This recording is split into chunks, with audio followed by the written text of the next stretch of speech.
تو سرکار کی اس حدیث نے بتلایا کہ نیکیاں کرو پر حسد نہ کرو ورنہ یہ کھا جائے گا۔ حسد کرتے ہیں لوگ، حسد نہ کریں زندگی میں، یہ آپ کے دل کو جلائے گا، یہ آپ کو تکلیف دے گا۔ اور اعلیٰ حضرت بریلوی رحمۃ اللہ علیہ کا تو ایک جملہ اس عنوان پر بڑا ہی شاندار ہے۔ میرے اعلیٰ حضرت فرماتے ہیں حسد کرنے والا بندے پر اعتراض نہیں کرتا، وہ تو رب کی تقسیم پر اعتراض کرتا ہے، اللہ کی تقسیم پر اعتراض کرتا ہے کہ اسے کو دیا مجھے دینا چاہیے تھا۔ حسد نہ کریں، رشک کریں، رشک کریں زندگی میں۔ آپ اللہ کے حضور دعا کریں، یا اللہ کیا شان ہے تیری، اس کو دیا ہے، میں بھی تو تیرا بندہ ہوں، مجھے بھی عطا فرما۔ رشک کریں، اور رشک کا سبق دیا نبی پاک علیہ السلام۔ بخاری مسلم نے فرمایا دو لوگوں پر رشک کرو۔ رشک یا رسول اللہ کس پر؟ فرمایا ایک جسے اللہ مال دے، وہ صبح بھی اللہ کے راستے میں خیرات کرے، شام بھی اللہ کے راستے میں خیرات کرے۔ اور دوسرا وہ شخص جسے اللہ علم دے، قرآن کا علم دے، اور وہ صبح بھی لوگوں کو قرآن کا درس دے اور شام بھی لوگوں کو قرآن کا پیغام سنائے۔ رشک کریں، اپنی زندگی میں رشک کریں کہ یا اللہ تیرا کرم ہے نا، وہاں دیا ہے۔ دیکھیں نا حضرت عمر فاروق رضی اللہ تعالیٰ عنہ فرماتے ہیں کہ میں نے ساری زندگی کوشش کی کہ نیکیوں میں ابو بکر سے بڑھ جاؤں، پر مجھے رشک ہے کہ ان کا ہمیشہ پہلا ہی نمبر رہا، ان کا نمبر ہمیشہ رشک کرتے تھے، ہمیشہ رشک فرماتے تھے، اور اس رشک کے ساتھ ذکر کرتے تھے۔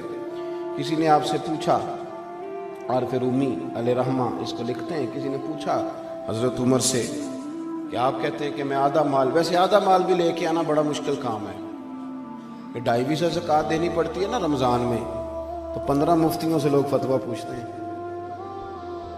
ہاں جی، یہ بھی کہتے ہیں کہ تھوڑے سے میں نے پیسے بھی دینے ہیں، ابھی فلانا بھی مسئلہ ہے، 15 لوگوں سے مسئلہ، آپ ناراض نہ ہونا۔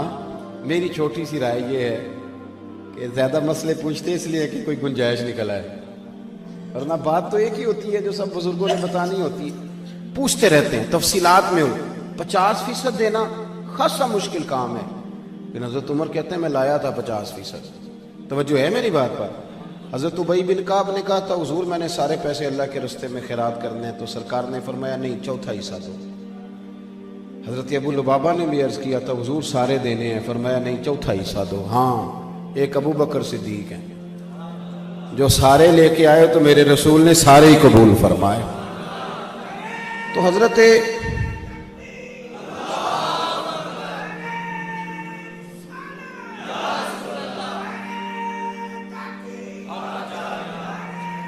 سنیں جی، حضرت ابو عمر فاروق سے لوگوں نے پوچھا کہ حضور آپ آدھا لے کے آئے، تو فرمانے لگے میں تو آدھا لایا تھا، ارادہ تھا کہ آج ابو بکر سے آگے نکلوں گا، پر وہ سارے لے آئے۔ لیکن فرماتے ہیں کہ جو سوالات حضور نے پوچھے وہی بڑے قابل رشک تھے، جو سوالات پوچھے وہی قابل رشک تھے۔ اور فرماتے ہیں سوالوں میں بڑا فرق تھا۔ مجھ سے حضور نے پوچھا کیا لے کے آئے ہو، آپ نے غور کرنا ہے میری بات پر، کیا لے کے آئے ہو؟ تو میں نے کہا حضور آدھا لے آیا ہوں۔ مجھ سے پوچھا کیا لے کے آئے ہو، اور ابو بکر صدیق سے پوچھا گھر کیا چھوڑ کے آئے ہو۔ فرماتے ہیں ان سوالوں میں بڑا فرق تھا، اور پھر جواب دینے والے نے بھی جواب دیا حضور کی غلامی میں، تو یہ نہیں کہا حضور سارا لے آیا ہوں، یہ نہیں فرمایا میں کوئی لاوارث تو نہیں نا محبوب، میرا گھر بھرا ہوا ہے، گھر میں اللہ بھی چھوڑ آیا ہوں، اللہ کا رسول بھی چھوڑ آیا۔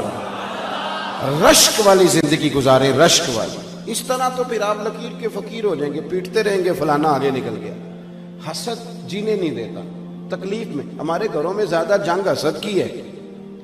وہ جیٹھانی صاحبہ کہتی ہیں کہ دیورانی نیا فریزر لے آئی ہے، گرمیاں بھی آئی نہیں، تو چاہے قرضہ اٹھا یا کسی کو لوٹ معاذ اللہ، لیکن مجھے نیا فریزر۔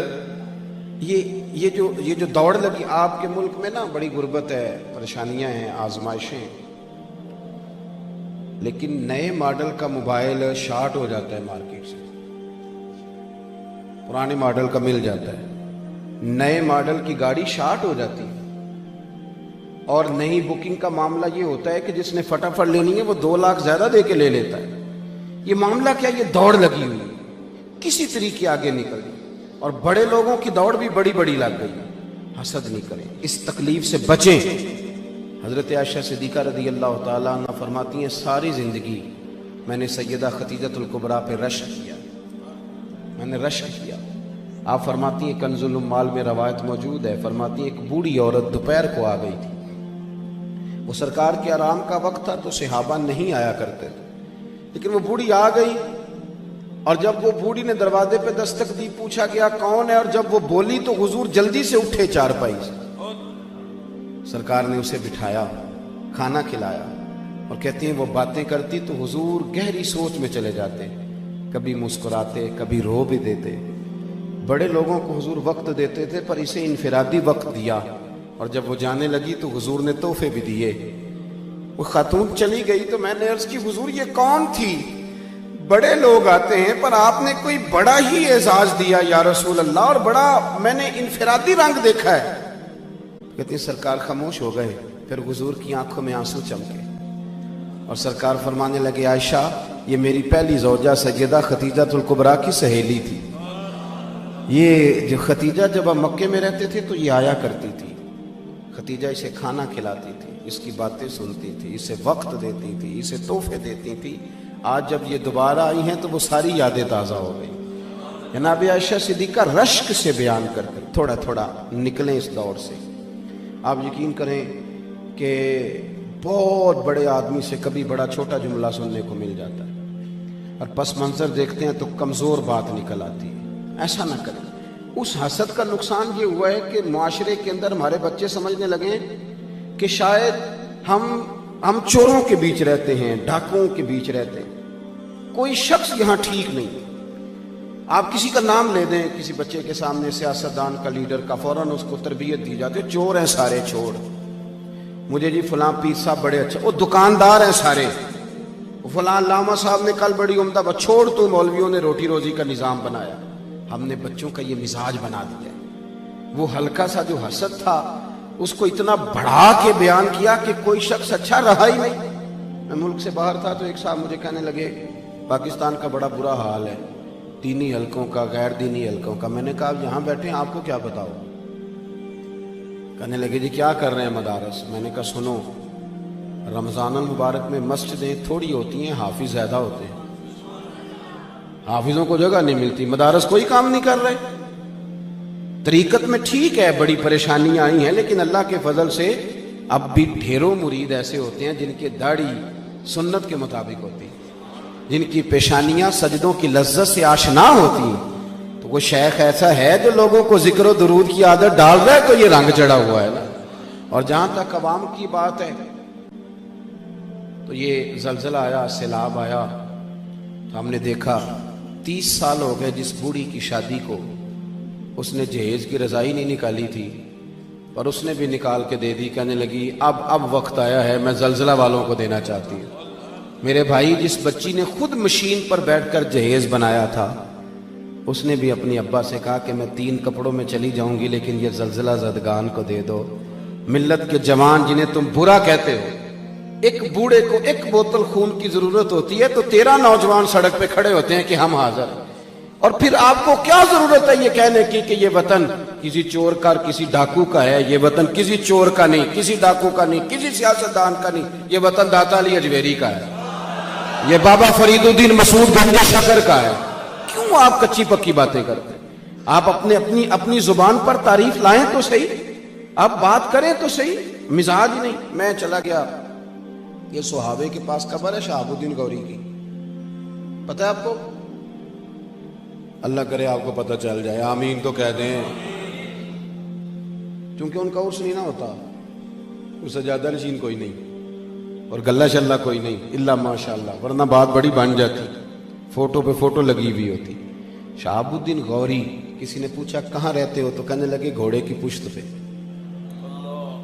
بہت بڑے صوفی کا نام لے رہا ہوں میں، اور یہ آپ جا کے دیکھیں، یہ ان کا مزار اسی بندے نے بنایا جس نے آپ کو ایٹمی طاقت بھی بنایا ہے، اور وہ کتاب کھولنے کی ضرورت نہیں، ان کے مزار پہ لکھا ہے کہ یہ قبر ڈاکٹر عبد القدیر خان نے بنوائی ہے، اور بڑا شاندار مقبرہ بنوایا ہے۔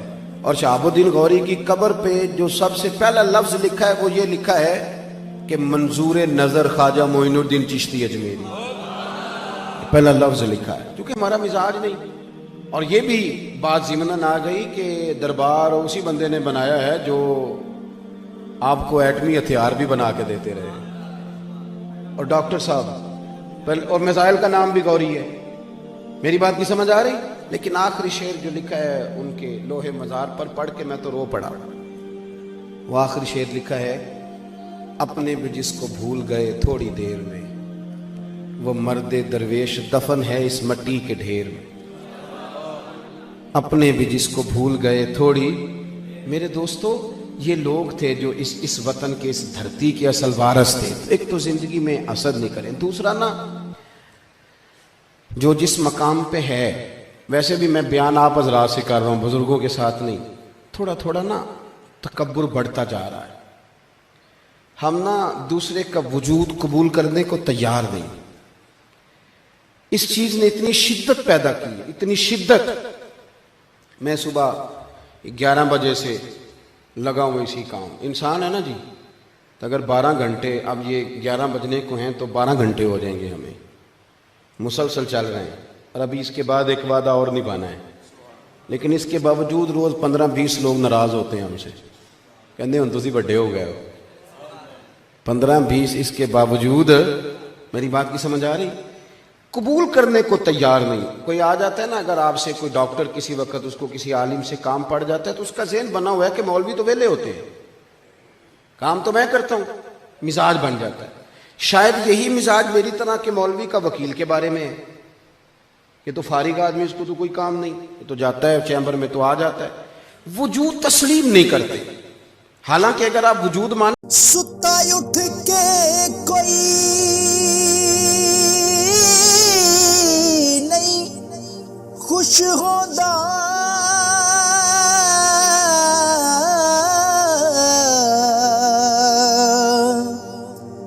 بڑے ستے جگا کے میں ویکھیا